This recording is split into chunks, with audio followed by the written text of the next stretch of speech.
This is an SABC News presentation.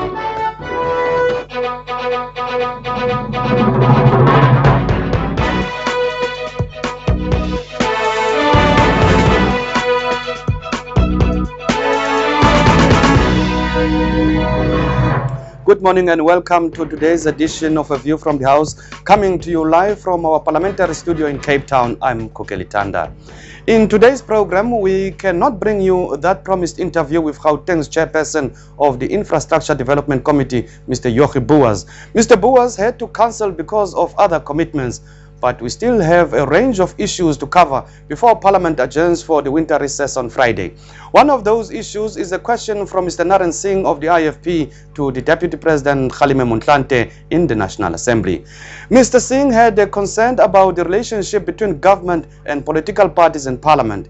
In a question to Deputy President Kgalema Motlanthe, Mr. Singh asked if, as leader of government business, he had taken any steps to strengthen relations between the executive and opposition parties. Mr. Motlanthe replied that the role of the leader of government business was indeed to strengthen relations between the executive and Parliament. The role of the leader of government business is not to deal with tenders, by the way. I normally get all these invitations because people say, no, you are in charge of government business, would like to be friends with you. But the role of the leader of government business is to strengthen relations between the executive and Parliament. And in this regard, I do meet with the presiding officers and other formations of Parliament, including political parties. I also periodically meet with leaders of political parties on a one-on-one basis, what is known as the meetings of four eyes, to discuss matters of mutual concern and as well as concerns that political parties may have with any of my colleagues in the executive. And so furthermore, the President himself from time to time does convene meetings with leaders of opposition parties, and this confirms that not only through the leader of government business but through the President as well, there is a commitment to continue improving relations with Parliament and all the parties represented in this Parliament. Thank you. In his supplementary question, Mr. Singh referred to the incident earlier in the week when COPE leader Musiwa Lekota had been ordered to leave the House. He was followed by the DA and some other parties amidst a barrage of interjections from both sides of the House.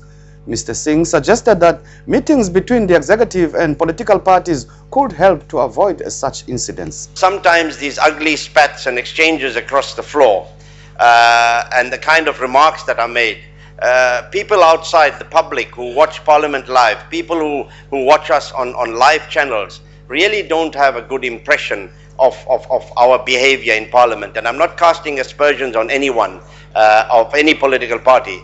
But I think, Mr. Deputy President, as leader of government business, together with the Speaker, there is certainly a need to have more of these four eyes meetings so that there can be an understanding of challenges that probably the executive face or Parliament faces with regard to non-answering of questions and other issues, so that the public out there don't see us and consider us to be people that constantly fight and enter into frivolous debates and insult each other in this House. No, I agree that indeed whenever misunderstandings arise, the rules are supposed to guide what then should happen. And that's the role of the presiding officers. If they give a ruling and the rules are understood by all members of the House, it should be possible to avoid the kinds of actions and pronouncements that, as you say, confuse the general public out there. But I suppose in a democratic House, walkouts are also part of the armory of democracy. So when they happen, they should be accepted in that spirit, that it's part of it. The next item on the agenda, the next day, everybody would be here, and we're all honorable members, and we relate to each other. Yeah. Thank you. I think it's true that our democracy is recognized the world over as a young democracy. It's a vibrant democracy, colorful democracy, and also very noisy democracy. There were more follow-up questions. We pick up on the question from DA Chief Whip Amiston Watson, who wanted to know what the Deputy President had done to force ministers to respond promptly to written questions. I would like to ask you, and following on a meeting that you had with my leader in particular, what have you done since that meeting to keep to your promise to make the executive in this Parliament more accountable in the oversight role of Parliament by promptly and comprehensively answering the questions and not ducking and diving some of them that has happened, when clearly, Deputy President, the backlog of questions are again building up day by day this year? Indeed, I do take up these issues with my colleagues in Cabinet regularly. There's a standing item of a report of the Leader of Government Business, and one of the features of the report is a list of outstanding questions. I must say there's improvement. There are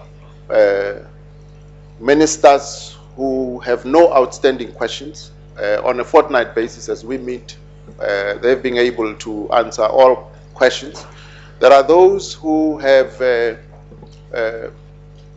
outstanding questions that are less than 5. And so those as well, we do commend them in Cabinet. The President invites them to rise and bow to him, and so it's a wonderful, it's an incentive of some sort.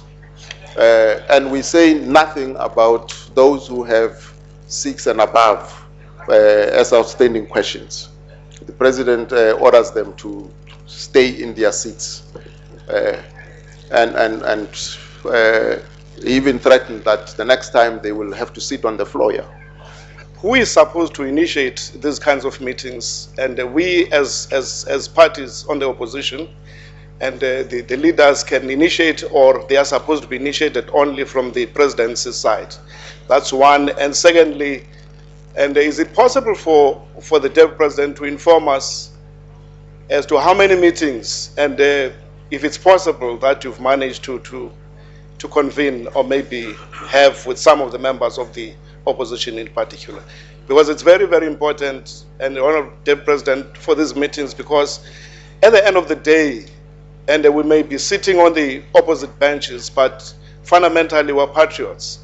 And therefore it's important for us to share and some ideas and be able to understand the strategic direction that the government is taking.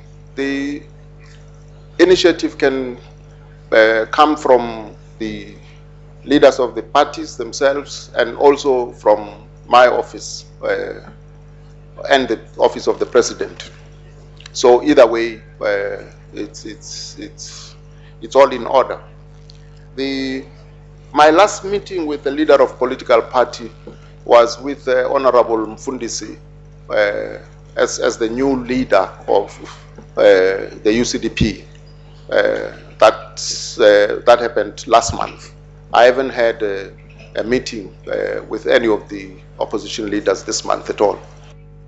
June is Youth Month, and this past Saturday, South Africa celebrated the June 16 Youth Day celebrations. And this coming Thursday, young people from across the country will converge on Parliament for the annual Youth Parliament. We will hear more about the issues on the table on Thursday morning. But after the break, we look at what was said in the debate on the youth in the National Assembly. We'll be back in a moment.